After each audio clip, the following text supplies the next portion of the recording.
Assalamualaikum warahmatullahi wabarakatuh. Sahabat semua, terima kasih sudah klik video ini dan nonton video-video kami sebelumnya. Juga yang baru bergabung, salam satu hobi dari kami, dari channel Klaster Jambu ya.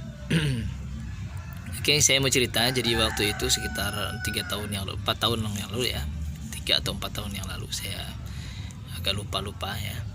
Itu di samping rumah ada pohon jambu miliknya Pak Ustadz ya.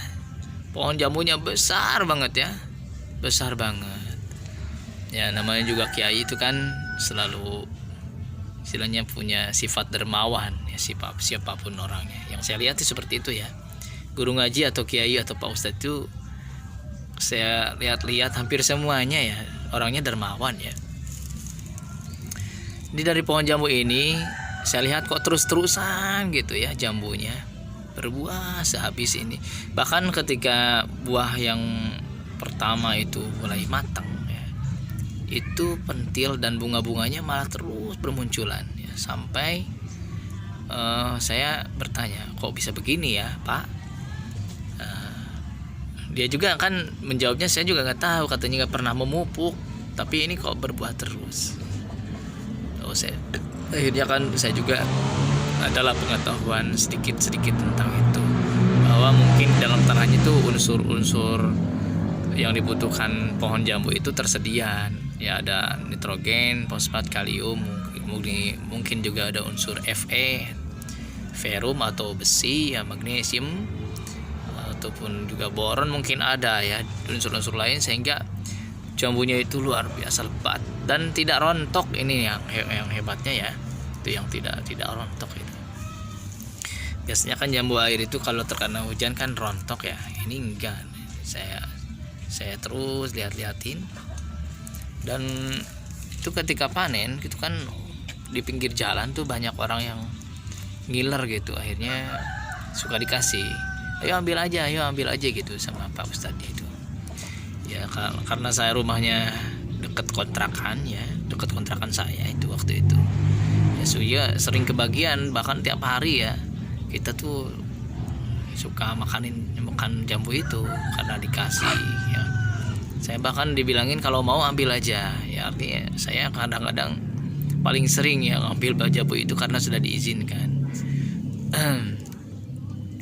Kemudian saya liatin ya, selain bagi-bagi, ternyata Pak Ustadz ini juga menjual jambunya. Katanya sayang kalau terus berjatuhan, daripada berjatuhan mending dijual, manfaatnya ada.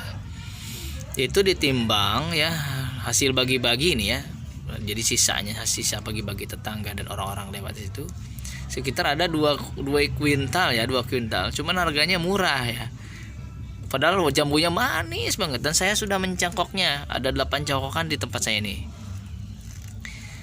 manis walaupun ada asam-asamnya. Jadi bukan tergolong jambu madu yang manis tanpa asam. Ini mirip dalhari lah ya. Kalau matang full dia itu lebih manis dari biasanya, tapi masih ada rasa asamnya, segar ya.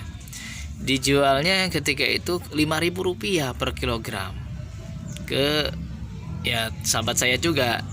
Dia itu punya usaha di rujak itu petis ya, kalau dalam bahasa Sunda tuh rujak ya, atau petis ya.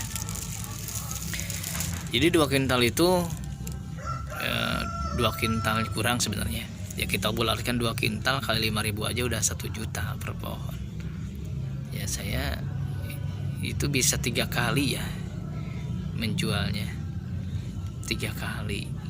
Jadi kalau hitung-hitungan per tahun tuh ya bisa 3 juta satu pohon itu. Nah ini menarik ya, pohonnya emang gede. Jadi kalau misalkan Anda mau budidaya jambu madu ya, atau jambu apapun, jambu air bahkan, 1 pohon pun itu sudah bisa lah ya untuk menambah penghasilan keluarga. Satu itu kalau misalkan 3 juta dari 1 pohon ya, itu satu pedagang aja yang ngambil sudah untung 3 juta, padahal tidak memupuk, dia cuma bersihin aja sampahnya. tidak menyiram, dia itu mengandalkan air hujan juga.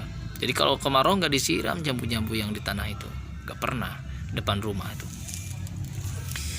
Nah kemudian kemarin itu ketika saya mencangkok ya, kata Pak Ustadznya, ya, cangkok aja yang banyak ya, nanti kalau ada yang mau beli ya hargain aja 50.000 katanya gitu. Maka saya mencangkok agak banyak waktu itu, mencangkok jambunya agak banyak. Kemudian kata Pak Ustadznya, nih kemarin ada yang mau beli katanya. Ya udah jual aja, kan ini jambu Pak Ustadz, kata saya. Karena ini jambu Pak Ustadz, silakan beli aja sama Pak Haji. Sama Pak Haji jual aja. Enggak, kan ini mencangkoknya kamu, katanya. Ya udah, uangnya untuk kamu aja lah. Kok uangnya dikasih saya, enggak gitu ya. Ini kan jambu saya cuma nyangkokin aja. Ya udah, katanya dibagi 2. Kalau nggak salah waktu itu saya mencangkok sekitar 50 ya, 50 cangkokan. Nah itu habis semua. Beliau menjualnya 50.000 per cangkokannya. Cangkokan kecil aja, cuman sebesar ibu jari gitu ya. Tuh.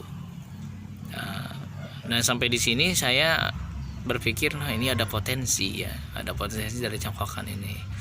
Padahal bukan jambu-jambu yang disebut-sebut unggulan ya, seperti yang beredar saat ini, bukan.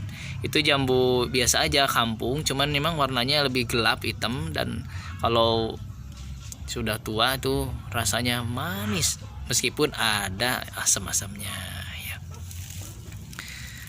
Nah, apa poinnya? Sebenarnya poinnya jambu madu ini bisa diserius. Kalau diseriusin ya bisa jadi tambahan penghasilan. Itu dari satu pohon aja ya. Cangkokannya kan 5 kali 5 itu 2,5 juta. Kalau kita bikin 50 cangkokan, berarti kan dari cangkokan aja 2,5 juta, tambah tadi 3 juta. Ya 2 tambah 5 2 tambah 3 sudah 5,5 juta. Ya. Bagaimana kalau kita buat dia itu 1.000 cangkokan? 1.000 cangkokan itu saya yakin 1.000 kali 5 aja udah 50 juta ya. Ngitung mah gampang ya, Coba nanti pemasarannya kita juga harus terus-terusan ya. Kalau dari lewat Facebook ya, itu pemasaran gampang, karena di Facebook itu ada istilah Facebook Ads ya, pemasaran. Jadi beriklan di Facebook. Itu pakai Business Manager account dan seterusnya. Bisa juga pakai Facebook personal atau melalui fanspage Facebook. Ini saya bicara Facebook ya, bukan Instagram. Jadi kalau kita jangkauannya 1.000 orang ya, dari 1.000 orang itu kita dapat misalkan 10 pembeli ya, untuk menghabiskan 1.000 stok ya cangkokan itu dikalikan aja ya, 1.000 jangkauan atau engagement itu kali lagi 1.000, berarti kita harus menjangkau 1 juta orang. Berapa biaya yang dikeluarkan untuk menjangkau 1 juta orang? Murah sebenarnya ya, murah, tidak sampai 1 juta rupiah ya. Tapi lihat hasilnya, 1.000 cangkokan itu kan secara uang ya 50 juta rupiah kan. Kita mengeluarkan uang 1 juta untuk iklan, sementara penghasilan kita 50 juta rupiah kan, omset, bukan profit.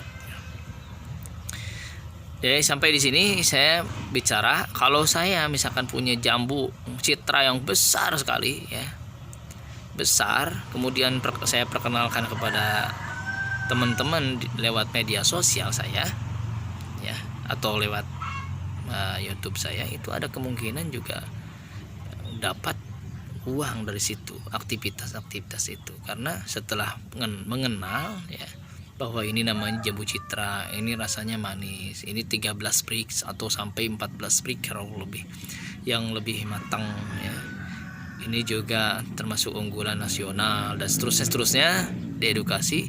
Nanti kan orang mau beli bibitnya, apalagi ini jambunya yang luar biasa, orang senang ya dia makan jambu ya. 1 pohon aja seperti yang punya Pak Ustadz yang saya bicarakan tadi itu, saya hitung lebih untuk jadi 1.000 bibit itu lebih ya, ranting-ranting kecil, ada ranting-ranting besar, lebih saya kira ya, lebih, karena pohonnya besar banget ya. Makanya ayo mulai dari sekarang tanam pohon jambu. Saya sarankan tanam jambu citra aja ya. Tanam jambu citra aja kalau hanya memiliki luas lahan hanya cukup untuk 1 jambu di depan rumah ya. Tanam jambu citra 1 aja ya. Nanti jual buahnya, jual bibitnya. Ini akan double keuntungan. Terima kasih banyak. Assalamualaikum warahmatullahi wabarakatuh.